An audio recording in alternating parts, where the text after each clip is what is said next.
د سرونو په قیمت باندې ایمان ساتي. دا موږ تنظیم جوړ کړی دی، که تاسو داسې خفه ناست یې که نه، او ما نن وتښتېدم والله بیا مې تنظیم کې لږ ویښ شئ چې موږ کې جان راشي. دا تاسو څه کوئ؟ لږ ویښ شئ. دا د حنفیانو تنظیم دی. دا ګوره د دې نننۍ اجتماع دغه ته وګوره، د حضرت امام الائمه امام اعظم ابو حنیفه رحمه الله په نوم باندې. لږ داسې مه کوئ که نه چې موږ ځان سره دغه کوئ. سړي اختصاران وباسئ. چا صرف خېټه سره کړې د خپل ځان ساتي، څوک د سرونو په قیمت باندې ایمان ساتي. او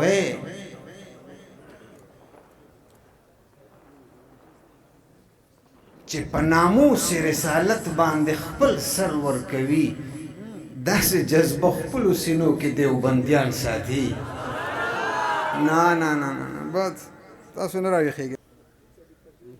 چې په ناموس رسالت باندې خپل سر ورکوي، داسې جذبه خپلو سینو کې دیوبندیان ساتي.